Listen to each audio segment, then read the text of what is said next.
น้องจะขอไอเตียงฮะขอไอเตียงเพราะว่าสิแวะไปหาไอเตียงไปพาไปโรงเรียนถึงหน่อยเอาอ่านให้ฟังเลยเขาอีหลีเขาอ่านบ่ออกพญาอย่างนี้ห้องเนี่ย ปวดพญา ปวดพญา ปวดเนี่ยทั้งนี้ของตัวพญาเนี่ย บ่ได้ว่าเพิ่นเอาป้ายมาติดให้เป็นคนอ่าน จอมแสงคำมวนบอกไปคำมวน เลยอ่ะ คำมวนแล้วก็พญาอย่างนี้อย่างนั้นอ่านมั้งพญาหน่อยมั้ยเอาลง พญาเจ็บท้องน้อยลงมีนบ่พญาเสียวสารก่อนนะ พญาเสี่ยวสารพญาเสี่ยวสารอันนี้วันพญา พญาคุย เจ็บท้องน้อยพญาหญิงเจ็บท้องน้อย ลงขาว ลง แน่ ขาว หลาย ประจำเดือนบอกมาปกติ ปกติ มีลูกยากพญาสาย เจ็บเจ็บเจ็บแซ่บ เหี่ยวแสบเหี่ยวเจ็บเหี่ยวแสบเหี่ยวดูดู ตุ่มในอวัยวะเพ ป ศ ระเทศอ๋อพี่ตุ้มเอาพี่ตุ้ม อวัยวะเพศบ่แข็งตัว เอาแข็งโตโอ้ลูกยากอ๋อเอาไว้เบ็ดของก่อยแข็งนี่แข็งโตเลยมันบ่แข็ง แล้ว โต ก็ลิดสีดวงถ่ายยากน้ำถ่ายออกเลือดแล้วก็มีติ่งอยู่ในหูทวาร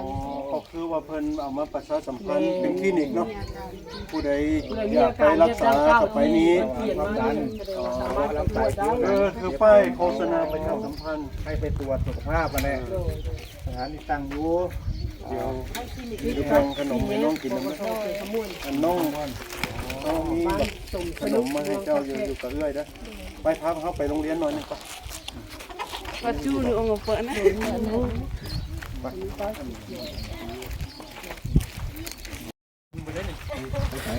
มีอยู่มีคนใจดีไปประเทศไทยไปทะเลเพิ่นก็ไปนะไปกรุงเทพเรามีคนเมตตาเพิ่นน่ะนะซึ่งเห็นชีวิตแบบนี้น่ะแต่เพิ่นก็อีโตนสงสารกับข้าวบ่มีน้อยข้าวตอนนี้เนาะ ร่อนแล้วเบิดแล้ว ไม่น่าเชื่อโอ้ยอย่างนี้เข้าอะไรอย่างนี้โรงอย่างนี้โรงเรียนเนี่ยบ่โรงเรียนผ่านมาโรงเรียนมูลละโรงเรียนมูลละปฐมนะดีมูลละปฐมมูลก็คือเบื้องต้นโรงเรียนมูลเนาะมูลละภาษาอังกฤษเด้นาดีไพรมารีสคูลโอ้แสดงว่าเด็กๆที่เมื่อกี้อยู่โรงเรียนนี้มีบ้านอื่นมาเรียน เขาทาเลยก็มีน้องพลอยเคยนะดีมีสาวจอยนี่แหละมาเฮ็ดอาหารเลี้ยงเด็กน้อยอยู่นี่มีคนใจบุญเพิ่นก็เอาเงินโอนเงินมาให้มีผู้อยู่ผู้เดียวบ่หรือสองผู้ชายผู้หนึงเคยเห็นแต่ครูผู้ชายไหม ชายผู้นึงแล้วผู้หญิงผู้นึงแต่ว่าปีเนี้ยคนย้ายครูผู้หญิงกันย้ายไปบนควาย เหลือผู้ชาย ผู้ชายสอง โอ้ ครูผู้ชายสอง ก่อนนั้นที่ลงคลิปเห็นแต่ผู้ชายผู้เดียวเพิ่นได้สองแล้วเนาะ จ้า คือว่าเพิ่นนั่นมาก็ดีอะเดี๋ยวเพิ่นมาทีหลังเพิ่นสิได้มาซอยเหลือเด็กน้อยซอยเหลือบ้านเฮาเฮาดีใจเด้อน้องพลอยนี่เป็นคนงามขึ้นหลาย ผมไม่ได้เห็นตอนน้องๆเพิ่นมาเรียนน่ะ เดี๋ยว พ่อมีลูกชายบางที่ต่อเพิ่นให้ว่า เขาถามเนี่ยคนงามเนี่ยที่กับผู้บ่าวก็สิหลายอยู่ดอก หลาย เฮาคิดว่าเนาะใครก็อยากเพราะอยากล้มอยากจีบแหละแต่ว่าตัดสินใจได้หรือยังอ๋อยังล้มอยู่ยังเบิ่งอยู่ส่วนมากก็เป็นคนลาวเฮานี่หว่าหรือมีทางไทยนำบ่ต้องอยากอายเด้ออันนี้เฮาเป็นพอ อันนี้เพิ่นบ่ได้เรียน ส่วนมากคนลาวเฮาหลายคนอยู่เนาะทีนี้น้องพลอยอายุ17โอ้16นี่คือคันคนบ้านเฮาเนาะ ถ้าเป็นไทยเพิ่น ขันคนบ้านเฮาเพิ่นก็ว่าพ่อเอาผัวเราเนี่ยอายุสักนี้ภาษาบ้านเฮาเนาะแต่ว่าถ้าคนไทยนี่เขาจะต้องประมาณ เพิ่นยังบ่ให้เอาบ่ 25ปีขึ้นไปเพราะเขาถือว่ายังเป็นเด็กน้อยอยู่ อันนี้กำลังเว้าเรื่องเอาผัวของคนไทยกับคนลาวที่มันต่างกัน แม่ ที่นี่ถ้าเขาอยู่บ้านนี่เขาก็อาจจะคิดว่าเขาสมควรเอาคันอยู่ไปมันเท่าเนาะบ้านเขานี่หรือจังได ถ้าว่าคิดใน2มุมบ่อยตามที่ลูกคิดมันมี2มุม1ถ้าว่านานเอาคือประเทศไทยก็ดีไป1เราจะมี1จะมีความรับผิดชอบสูงผู้เป็นผู้ใหญ่ จะส่งมาคือมีเวลาในการสร้างตนสร้างตัวก่อน แต่ถ้าทุกคนมาเปรียบเทียบเอาอยู่ฝั่งลาวถ้าเอายังหนุ่มยังน้อยก็เอามาปุ๊บถ้าทุกคนเอาลูกปุ๊บก็ได้กินแห้งอันนี้เว้าพื้นตามภาษาบ้านๆนะจะได้กินแห้งลูกแบบไวๆว่าถ้าโดยที่เฮายังบ่ทันได้เท่าแต่ข้อเสียก็คือเฮาถ้าเฮามีลูกแล้วเฮาจะหาการสร้างสายหรือว่าหาเงินหาคำจะยากนิดนึงเพราะว่าเฮาต้องดูแลลูกแต่ว่าพอลูกเฮาใหญ่แล้วเฮาจะ ก็ได้กินโยน แม่นก็สบายไปแบบนึงอันนี้ข้อดีแล้วก็ข้อเสียแตกต่างกันไป ถ้าสั้นเอาแบบนี้เอาแบบเขาเรียกว่าพบกันครึ่งได้เข้าใจปะ อันนี้เป็นความรู้สึกส่วนตัวของ ค ลู น กนะ ไทยนี่นะจะประมาณที่เขาว่าพอดีนะก็คือ25 28คนไทยนะถ้าได้แต่งคำนี้เขาจะรู้สึกว่าคือส่วนมากคนไทยเขาจะเรียนจนจบปริญญาตรีเรียนจบมหาวิทยาลัยเป็นส่วนใหญ่นะจะจบอายุ22หลังจากนั้นก็ต้องเฮ็ดเวียกเฮ็ดงานไปอีกจาก2 3 4 5 ปี ตกอยู่ประมาณ 28 7 วันนี้เจ้ากับเขาพบกันครึ่งทางพอเจ้าอยู่ประเทศนี้อยู่เมืองนี้คล้ายๆกับว่าให้ได้เรียนรู้ได้ขันเจ้าได้ผัวผู้เจ้าก็ต้องได้เลี้ยงลูกไว้โอกาสที่เจ้าสิได้งูได้เห็นได้เที่ยวได้อย่างก็น้อยลง อันนี้คือข้อเสีย นี่คนที่นี่ชีวิตเขาเนี่ยเขาเกิดมาแล้วเขากับควรสิได้ท่องเที่ยวได้เห็นโลกกว้างได้มีโอกาสอันเจ้าเป็นคนโชคดีนะที่มีโอกาสมีคนมาหามียูทูบเบอร์มามีรายได้นั่นนี่แน่คันเป็นสาวบ้านๆคนอื่นๆกับบ่มีอ่ะบ่ได้อ่ะอันนี้ยังได้นั่นได้ตังค์บ้างได้ของได้เงินมีคนรักก็ดีใจนะก็บ่ต้องเฝ้าหลายเพราะว่าผู้สูงอายุ บ่ฟ้าเอาบ่ให้จัน 19 20ก็บ่สายนะ โอ้ เขาอาจจะพ่ออย่างดีๆนะพ่ออย่างดีๆบ่ต้องเฝ้า เขาเรียน คืออันนี้เด้อสิบอกอันนี้ น้องค่อยหาจ้ะ วันนี้คือว่ามีบุญวาสนาแห้งที่แบบเจอพ่อแม่เพิ่นเยี่ยมมายามถือว่าคือว่าดีใจแล้วมีที่ว่าจังไดอ่ะ ผู้ใหญ่มายามกันซะ เขาก็คือทอดอยู่ เห็นแต่ไม่เท่าไปน้ำว่ามีแขกมาหาบอกให้เจ้าก็หาผู้ใดเนาะว่าเขาสำคัญปานนั้นฟุตบอล เขาก็คืนทอด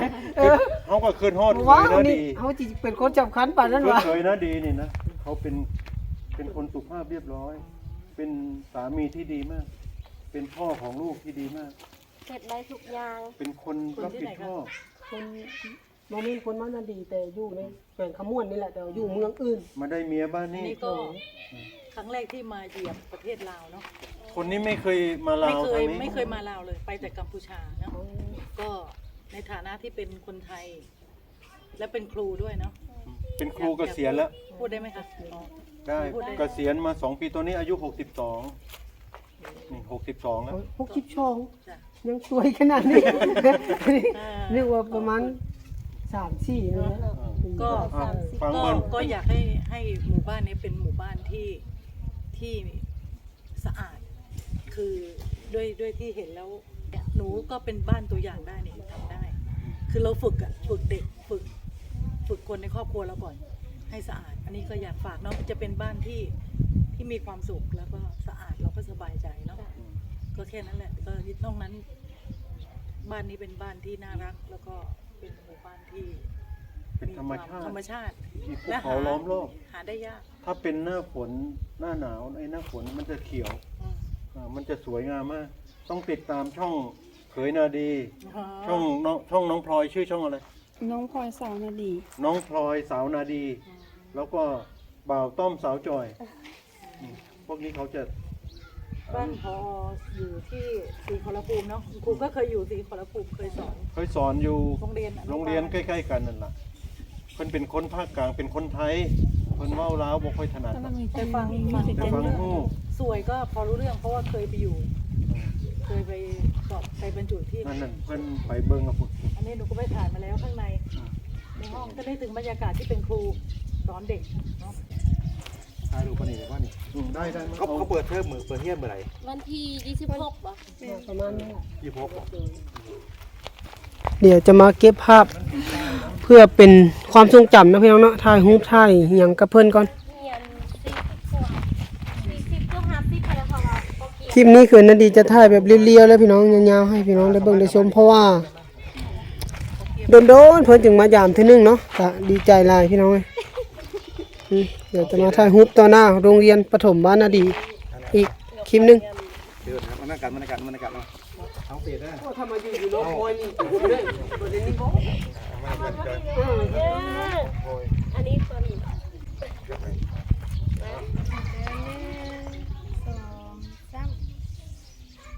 ยังเยี่ยม40 คนเอาเสียได้ไอ้บุญสอบนี่บ่ได้อยู่ฮอดวันที่26แต่ก็ว่าก็อยากให้เขาจอยนี่เฮ็ดอาหารการกินมาเลี้ยงนักเรียนแหน่เปิดเรียนมานี่นะหมอบทุนไว้ โอ้นั่นเพิ่นใจดีเด้ เฮ็ดแนวมาสู่ให้นักเรียนได้กินเด้อที่มอบคำต่อจอยยืนนี่เฮ็ดกับเขายังมาเลี้ยงน้ำกันไทย มี ลูก ส้มตำอะไรก็ให้เด็ก แล้วแต่เฮ็ดกิน แล้วแต่สิเฮ็ด พ่อครับมาน้ำกัน เอา เฮ็ดกินน้ำกันเด้อ น้องพลอยก็มานำ น้องพลอยก็มา มาเบิดเลย มอบมาแจกแล้วก็มาเบิ่งถ่ายรูปให้คลิปให้เราเบิ่งแน่เขาอยากเห็นเอาเซฟี่มาล่ะเซฟี่มาน้ำกันเจ้ามาพร้อมได้นี่เจ้าต้องมาพร้อมได้ กินหน้าบ่ เอามาเอาไว้ขอสิ โอ้ ถ่ายรู เพิ่ ป นสิเฮ็ดเองดอก มาขอสิเซฟี่ไป ส่งให้พอดูพอก็จะส่งให้ บ่เจ้าเข้าไปเบิ่งในช่องเราเลย เปิดไม่เป็นไม่เคย บ่เดี๋ยวเป็น เดี๋ยวพอพาเปิดอ่ะ เดี๋ยวพาเป็น ไม่เคยเปิดเลยนะ ต้องที่โทกนั่นเดี๋ยวเอาที่โทกนั่น1 2 3แต่เป็นคอที่เป็นคอที่เป็นเดี๋ยวบุญกันเด้อ เปิดรัวๆเลย เอาบอกวิดีโอบอกเข้าซื้อแค่น้อยนะบอกเทคนิคกันเลยบอกวิดีโอเลยบอกเข้าซื้อแค่น้อยเนี่ยว่ามูเข้าจะให้มากมอบคุณอาหารของอาหารกินจะได้ขอบคุณใจไว้ ใจก็ว่าไป นะ เชื่อเด้อวัฒนาพ่อเนาะ ขอแล้วกันขอแล้วกันนะพ่อ น้องสั้นๆก็ได้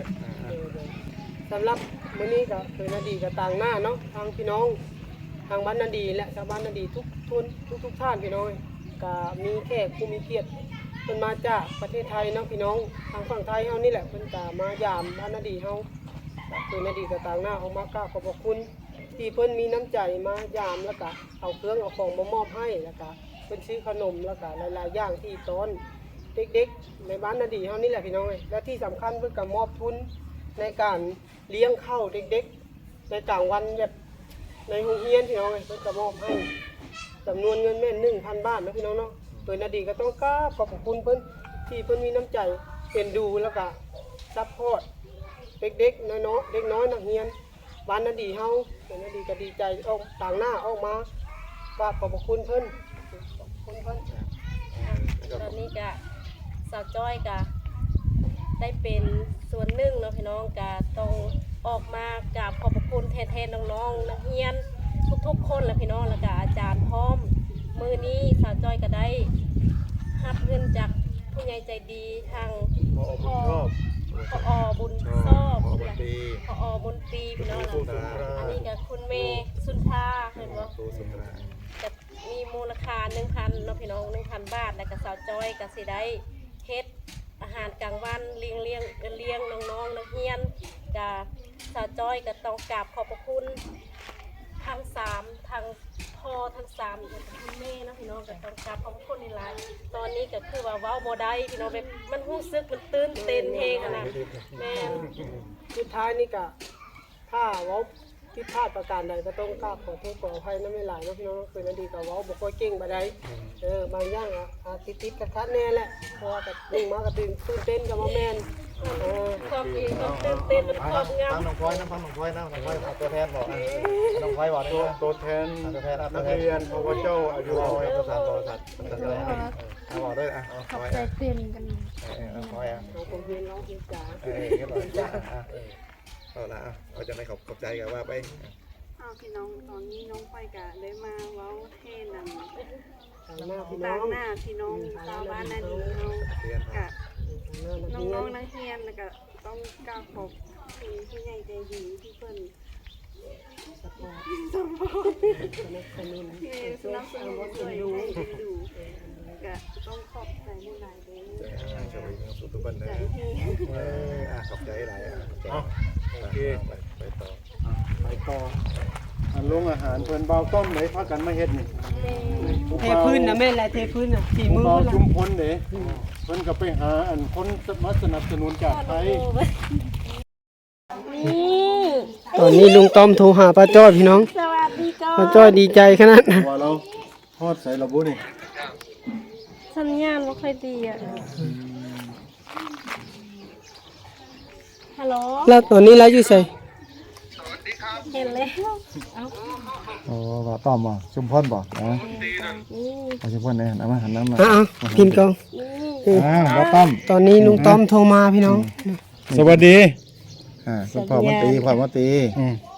โอ้หน้าเด็กลงเนาะ โอ้ หน้า สัญ ห ญา น้า ณ เด็กลงเลย สัญญาณไม่ค่อยดี มื้อนี้มายามเมียเจ้าเด้อมาบ้านนาดี สวัสดีครับ สวัสดีครับ สวัสดีครับ ผมอยู่จอมพระอยู่สุรินทร์นะผมอยู่จอม เบาต้อมรอไว้หน้าเด็กเนาะ หน้าเด็กว่าใครเห็นก็พูดเชียงเดียวกันว่าหน้าเด็ก หลยว้ยดีใจนำเด้อ สวัสดีครับ สวัสดีครับ โอเคไป ตอนนี้ก็วนกลับมาที่ร้านป้าจ้อยคือเก้าพี่น้องเอ้ยเพิ่นก็สิได้กาเกี่ยมออกเมื่อแล้วเนาะพี่น้องเนาะเพราะว่าเพิ่นต้องได้ฟ้าวไปหลายบ้องหลายม่องหลายบ้อนเพิ่นว่าคือจะเพิ่นว่าสิไปเยี่ยมไปยามหลายเตียงแน่เพิ่นว่าถ้าสิได้ไปเพิ่นว่าจุดประสงค์เพิ่นก็คืออยากมาลิ้นมาเที่ยวลาวนะพี่น้องเอ้ยเพราะว่าอยากสิขึ้นไปเวียงนำเนาะ ถ้าเจ้าได้ไปบ้านสุรินทร์กับแวบ้านพ่อเด้อส่วนมากเจ้ามีแต่พวกเฝ้าข่มไปข่มมาบ่แวต้องต้องแว นั่นแหละลูกว้าวอย่างลูกขอบคุณเพื่อนว่าลูกว้าว ครับ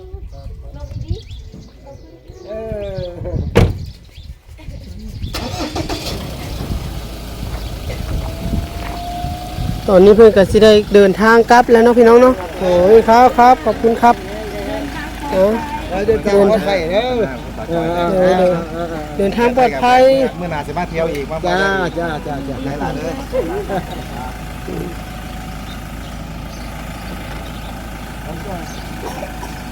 เพิ่นเอาผลไม้ให้ด้วยต้องกราบขอบพระคุณหลายๆเนาะพี่น้องเนาะครับขอบพระคุณเพิ่นที่เพิ่นมีน้ำใจเอื้อเฟื้อแผ่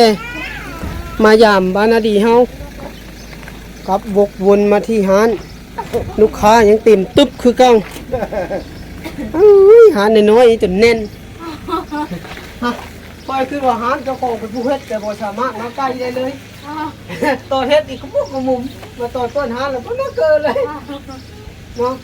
นี่ก็ลูกค้าน้อยนั่นล่ะบ่เขาบ่มีเงินแล้วผมมาใกล้หาร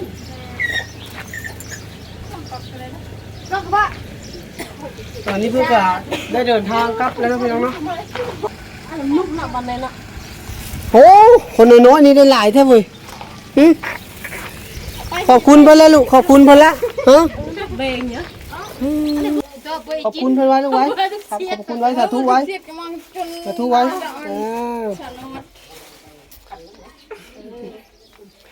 เอาพี่น้องสำหรับ EP นี้ก็จะได้ขอจบไว้ซ้ำนี้ก่อนเนาะเอาไว้ติดตามได้ใน EP หน้าพี่น้องสำหรับ EP นี้ขอลำลาพี่น้องไปซ้ำนี้ก่อนขอกล่าวคำว่าสวัสดีพี่น้องสบายดีน้องเหรออยากเว้าน้ำบ่เอามาสบายดีเนาะสบายเลยให้ใจสั่งติดกองชีวิตติดกองลูกเหรอบายบายก่อนบายบายก่อนจูบลาเดี๋ยวได้จูบลาเห็นไหมหนูปวดทึกเด้อเดี๋ยวนี้แหละ วันนี้แน่เลยค่ายดิจ้าโอ้ยพูดอ่ะลัง